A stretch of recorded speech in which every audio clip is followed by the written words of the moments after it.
Hi, everyone. Good evening. Tonight, we're here for our monthly webinar series, and tonight's series is on healthy minds. I'm Dr. Shelli Dry, and I'm the Director of Clinical Operations at Enable My Child. So let's get started. So why are we looking at ages 11 to 15? Well, of course, that is the age when children are just becoming so enhanced and developing so much self-awareness. And it's a perfect time for us to help them develop more regulation and to become more aware and mindful of what is going on internally, to help them develop those values and to help them develop integrity in themselves. Our objectives for tonight are to work on developing methods for achieving balance in life. We also want to describe mindfulness and describe those strategies that will help your children promote awareness of their own feelings and emotions. And then teach them ways to accept those feelings and to let them go when needed. We want to provide some sample activities for you all, things that you can implement immediately on developing calm and organized emotional states. First of all, I think we should look at social emotional development. So we picked ages 11 to 15 for this webinar because right around that 10, 11-year-old age, children are starting to develop an internal awareness of who they are. They are really learning to start separating from their family, and they no longer identify all their values with what their family or parents value, but they're starting to internalize these values and develop their own awareness. They're becoming separate entities from their friends. So they may not always just follow the crowd. They may have now started to develop a sense of who they are and who they want to be. They know what they value, or they're starting to develop that in themselves. And they also want to start shaping the world from the inside out. Some of the things we can do to help our kids with social emotional development is to build on those strengths, to help them create opportunities for success. We want to help them develop acceptance. And at the same time, we want to be aware of who they are.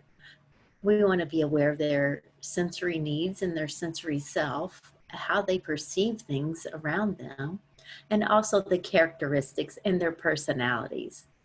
So right around that pre-adolescent age, as all of these new personality and characteristics are starting to emerge, we want to be aware of what's going on within our children. So we want to have a problem-solving orientation, and we want to teach our children to take events step by step, and to be more aware of things around them. And we can do that by teaching them mindfulness strategies. So let's get started. So looking at a healthy mind, there's things that we want to promote. Of course, we want to promote feelings of safety and security, but we also want to promote in our children the feelings that they're loved and that we love them unconditionally. We want to help them develop a presence and awareness of their own thoughts and feelings. And again, we want to work on co-regulation and help them become more regulated internally, but also let them know that we're there to help them with co-regulation. And finally, we're going to have a healthy mind that is able to accept stress and become tolerant of stress, but also develop resilience. And resilience is best developed through that social connection and that family connection.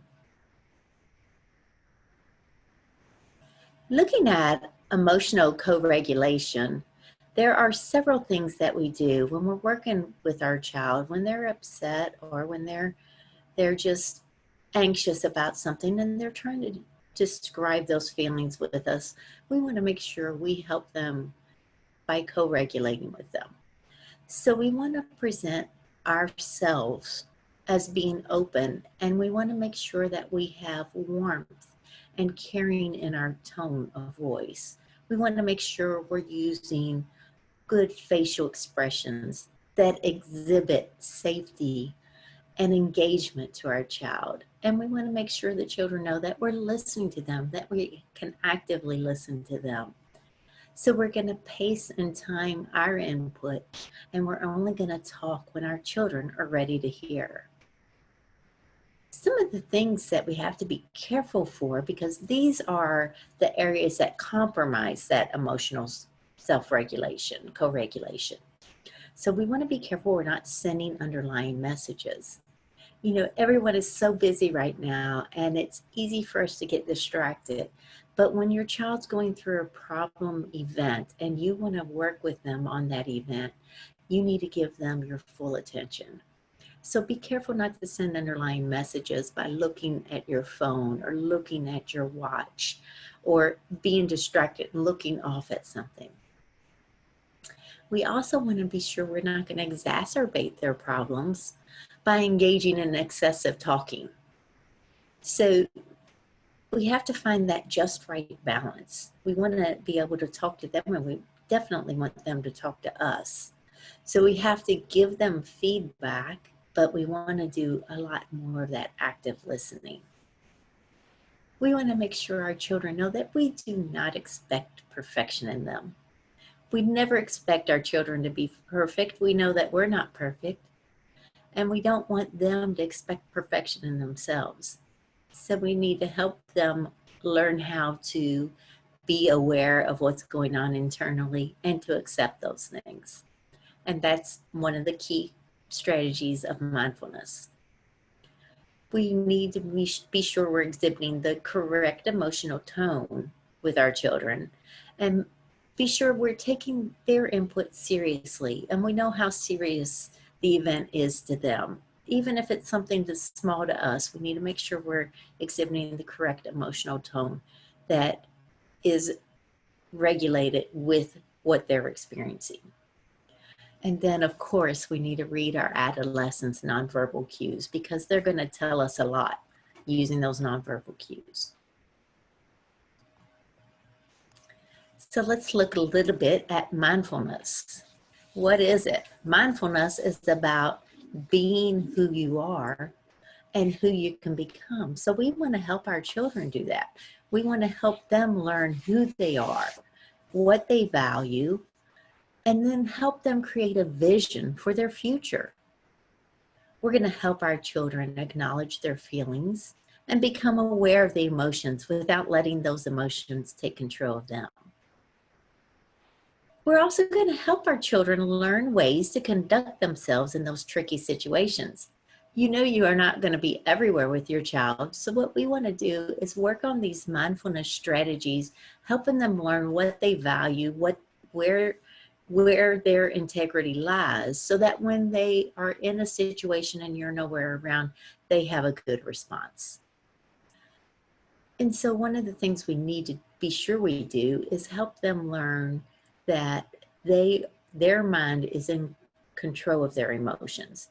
So they're going to learn to accept those emotions, know what they are, but they're not going to let those emotions control them. So some of the core assumptions of mindfulness, let's talk about that for a minute. We want to make sure that our children know that mindfulness is about becoming better, and not necessarily being perfect, but becoming better and fully experiencing the reality of being human. We're also going to help them understand that one of the core assumptions is being less reactive, so that they're able to make those wise choices. And again, we want them to make those choices whether they're with us or whether they're away. Now, mindfulness is about reframing situations. So you want to help your child be aware of what's going on internally so that they can look at it from an outside perspective and be able to reframe that situation when needed. Mindfulness includes maintaining your integrity, but also understanding that you do have a choice and you can choose how you react to those feelings and emotions internally. And then, of course, it's about developing compassion and developing the discipline to overcome some of those thoughts. Let's go to the next slide. So there are 7 factors that we think about when we're looking at mindfulness. One of those is non-judging. Now, non-judging is not only about not judging others, but also not judging yourself too harshly. So being an imperfect witness to your own journey, being aware of what's going on around you, but not being super judgmental. And then the next one would be patience. And of course, we want to develop patience, and we want to help our children develop patience and let them know that things will happen in its own time. So we don't want to rush things. We need to let them develop the patience to let things unfold naturally. The next factor is looking at everything with a beginner's mind. So a mind that is willing to see everything as if seeing it for the first time. That is really key to a lot of individuals. When my son was younger, we were driving and I said to him once that, you know, you're not looking at what's going on around you, and from that point forward, you know, he did start to pay attention to what was going on and what was, we talked about it some. And later on he said, you know, he thanked me because he was aware that he was going through life with kind of blinders on, and he started looking at things from multiple perspectives. It's very important to help kids develop that beginner's mind and to see things as if they're seeing them for the first time. Another factor is developing trust. So trusting in ourselves so that we can learn to trust others. We want to be non-striving. So one of the ways to think about that is allowing things to happen. It's very similar to patience, letting things unfold and allowing them to happen. So a lot of times children they want to stop things from happening, and they kind of put barriers in the way. So we want to let them know, you know, when to allow those things to happen. A key factor in mindfulness is acceptance, of course, accepting not only yourself, but also accepting others around you.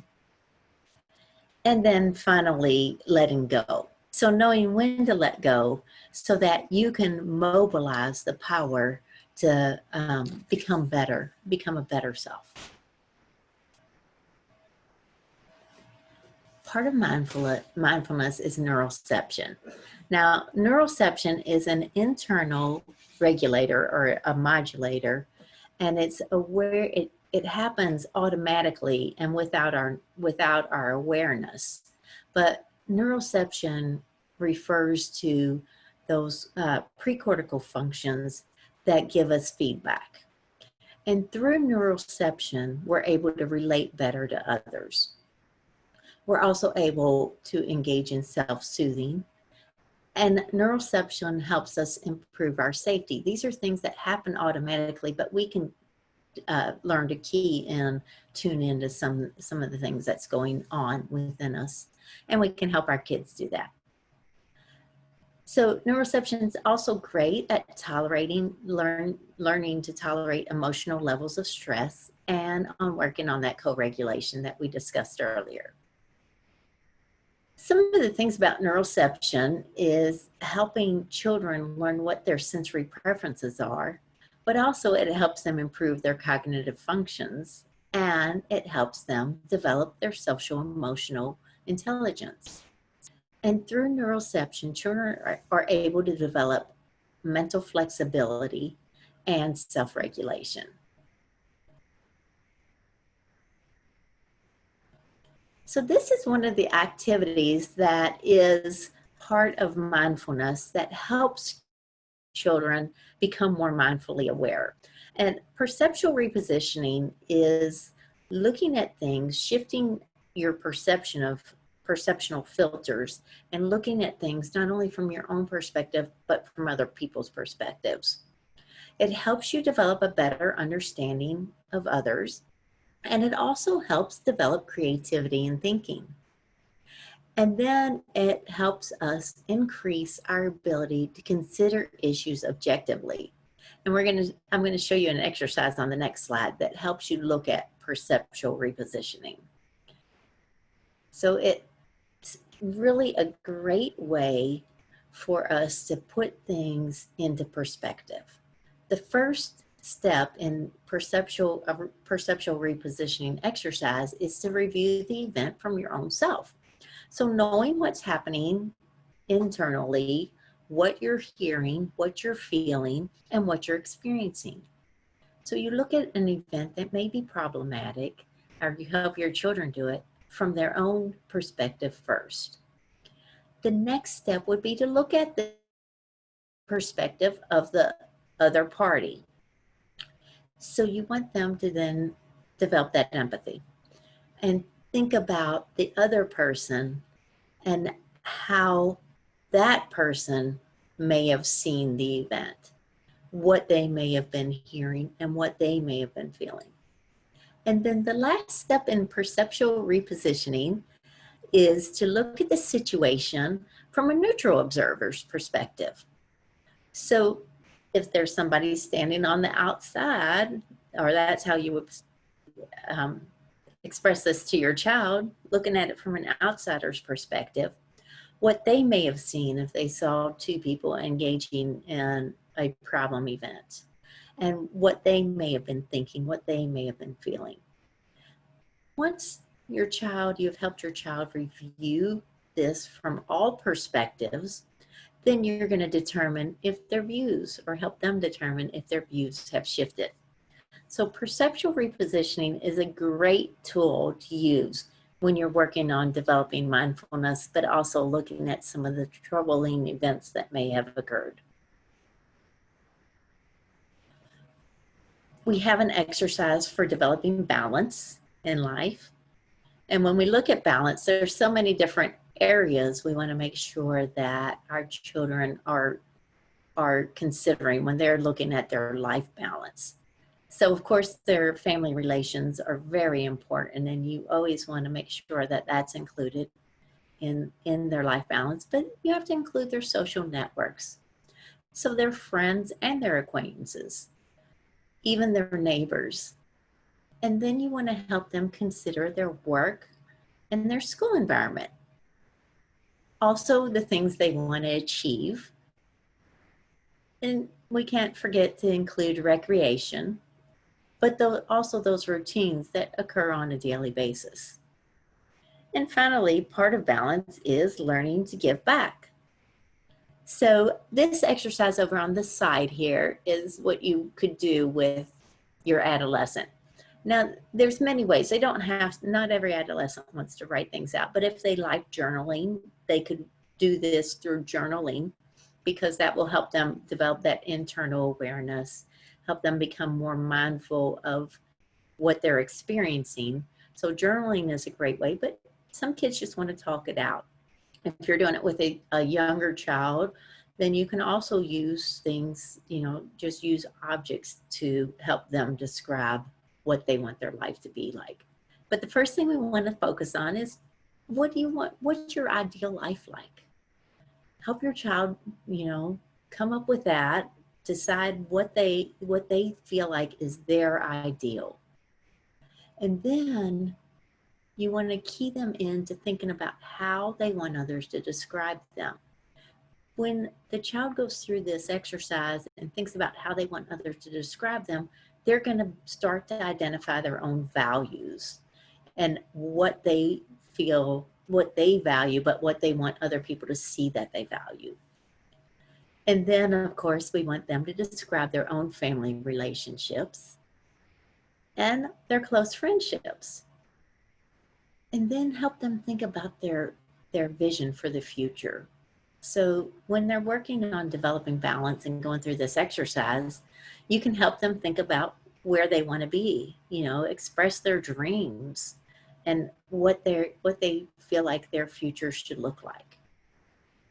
And then the next step would be going through the challenges that they may be experiencing in that life or in their future life, and then helping them learn what works well for them and what changes they can make in the future. So that exercise is very good for helping children who are starting to develop mindfulness, becoming more aware of their feelings and their emotions, learning to accept those internal feelings, but then also being sure that they are setting up their ideal life and a life that has a lot of balance. So mindfulness and self-regulation, they kind of go hand in hand. I've been talking to you about how a person engages in mindfulness, and it's a concept, and it's about becoming aware of yourself and aware of your feelings. So of course, self-awareness is one of the key steps to developing that self-regulation. Self-awareness relies on being aware of your internal states, and you know that includes those feelings and those emotions and how things are happening internally. So being aware of how you feel and how that is expressing itself, or how you're expressing those feelings to others. And then looking at interoception. Now, interoception is very similar to what we were discussing earlier, but it's those internal states. Interoception is your first line of defense, but this isn't the automatic feelings, but it's being aware of your hunger and your thirst, and being aware of sleepiness, all those internal feelings that happen, becoming aware of those and keying into what's going on internally in your body. And as I said, that is our first line of defense, knowing what's going on and what we need to do to change it. And it helps with self-regulation, because becoming aware of what's going on internally will help you know what to do externally to bring yourself to a regulated state. We'll talk about the zones of regulation later, and then another program called How Does Your Engine Run?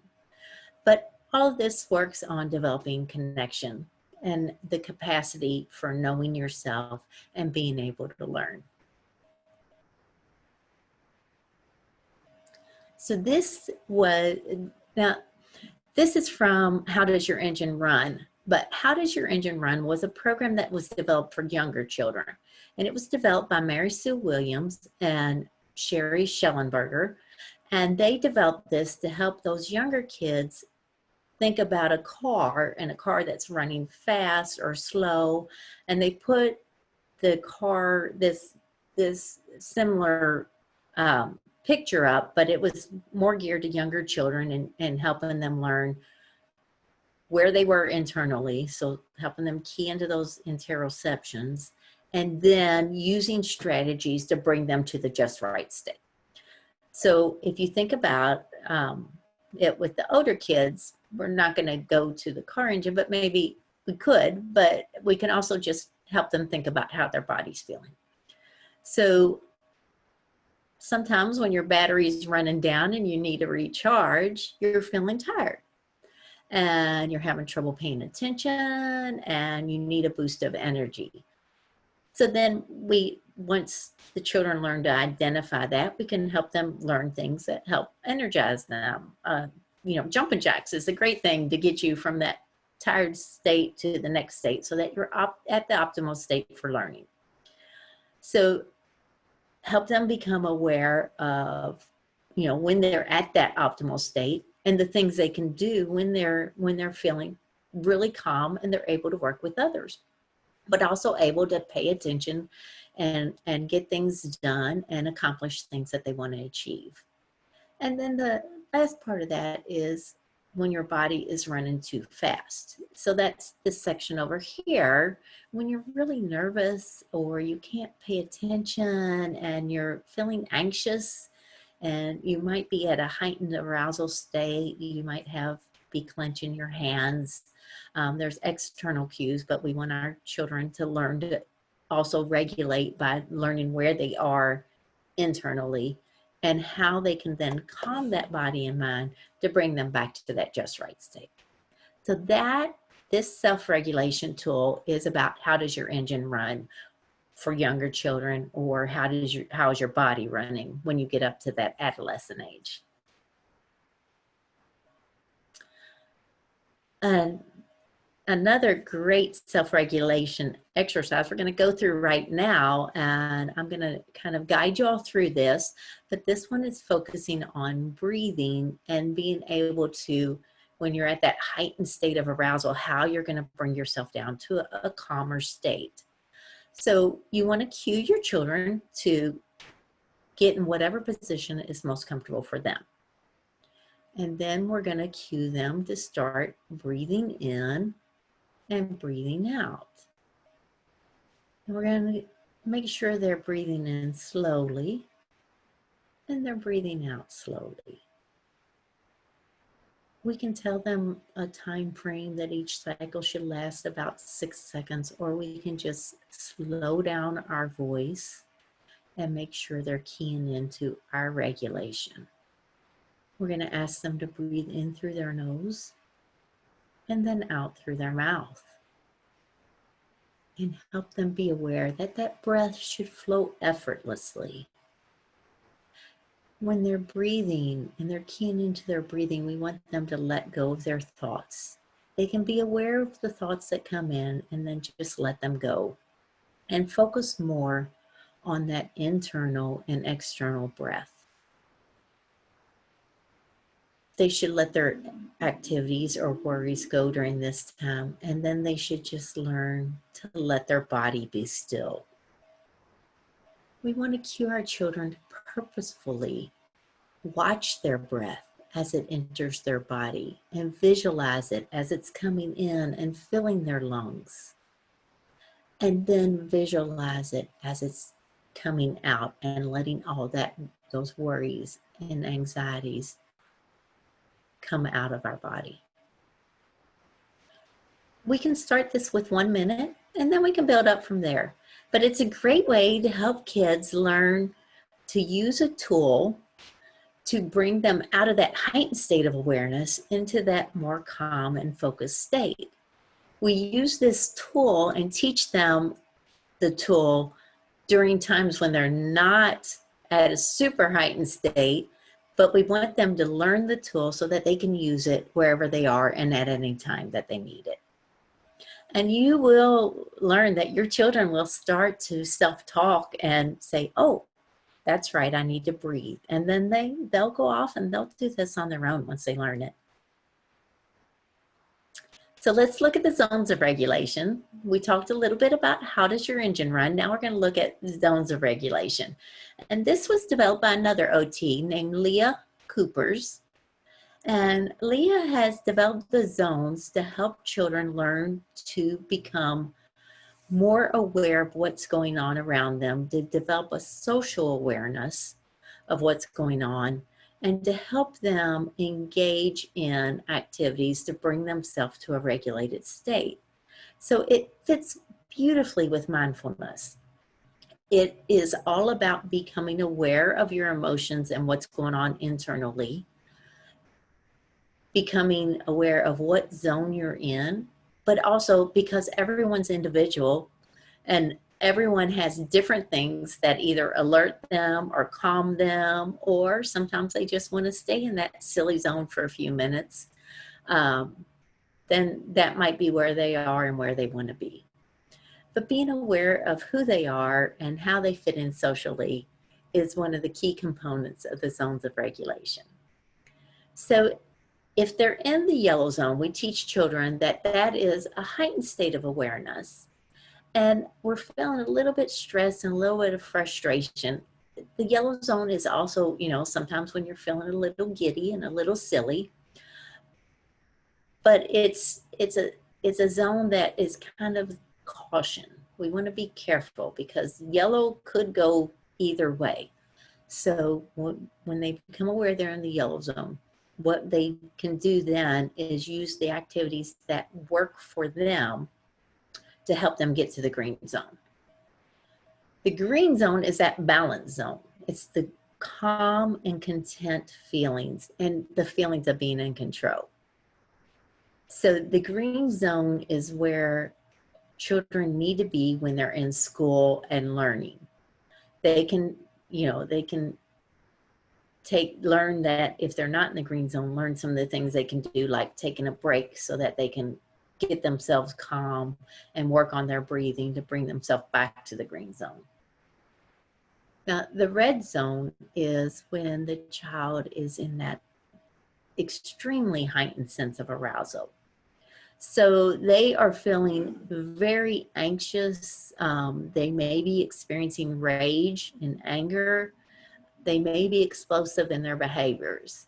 The red zone, they need to know how to have a stop. So that's a problem that we need to help our children recognize is when they're in the red zone, how are they going to stop those actions so that they can work on regular.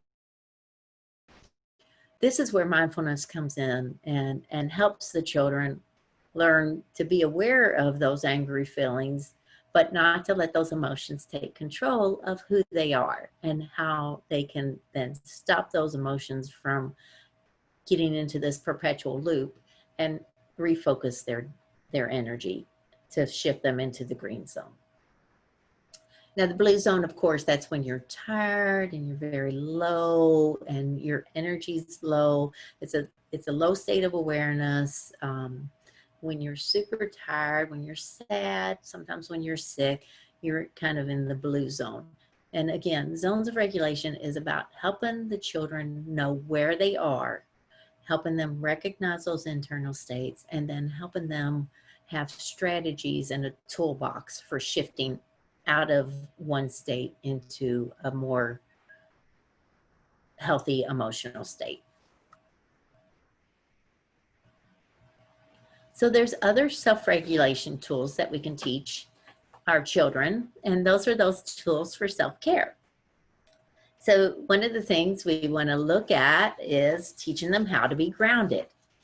So to help a child be grounded, and these are all based on 1 minute. There's not a time limit, but it's just something quick. We've saved 1 minute so that kids know that you can do this very quickly. So helping a child be grounded might be helping them be close to a physical object or a person.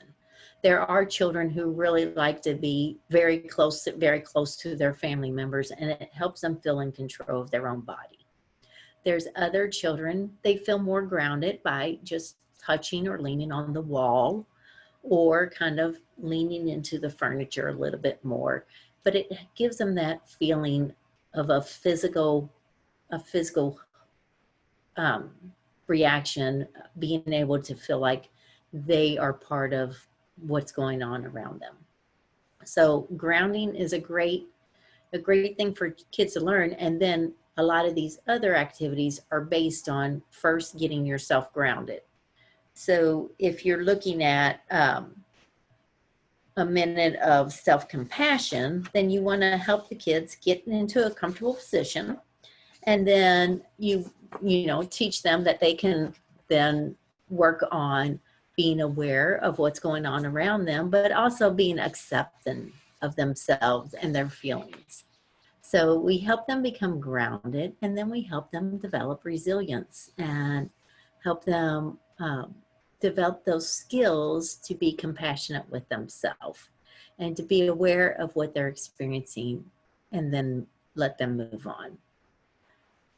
To develop resourcing, that's kind of giving them those calm down strategies again, things that we've worked with, we talked about with the zones of regulation. How to shift from one zone to the next would be a resource.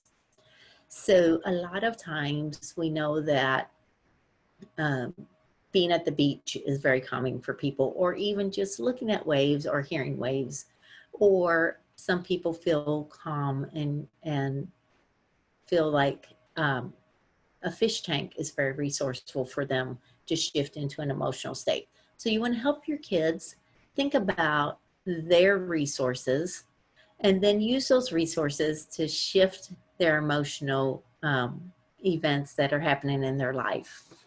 So that's another self-care tool that's helpful for children. We've already talked about the breath and experienced that, so I'm not going to go over that one again. But of course, you know, breath control is very nourishing for children, and it helps. It's something they can take with them wherever they go.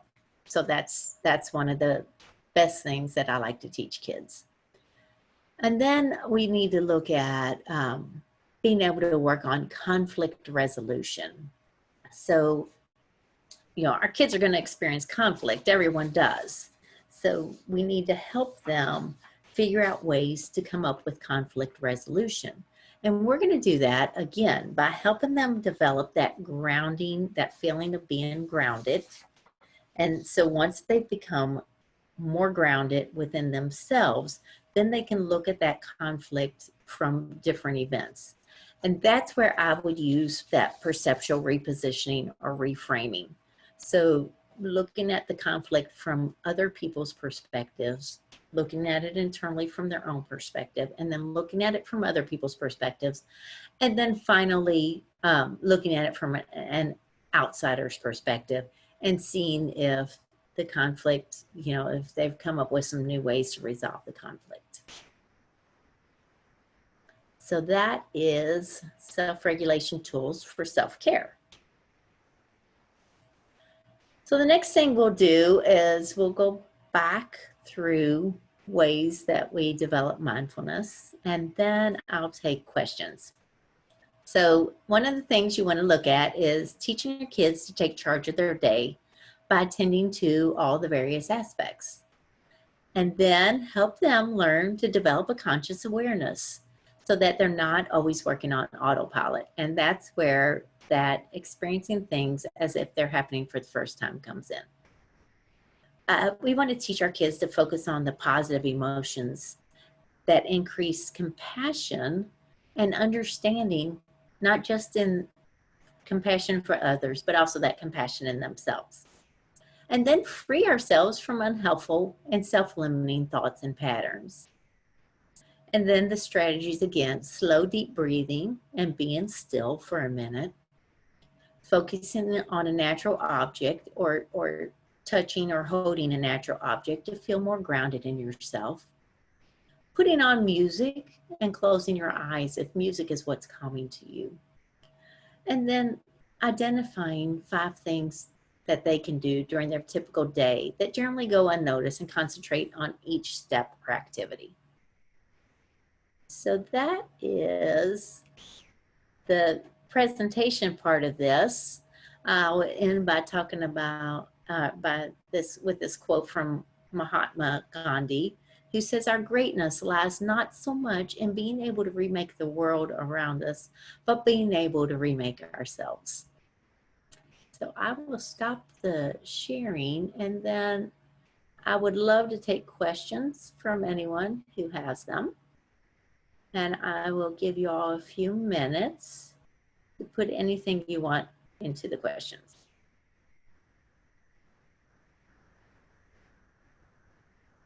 Again, this webinar was focused on developing mindfulness, and it's a process. It's not something that occurs with just, you know, a 15-minute instruction.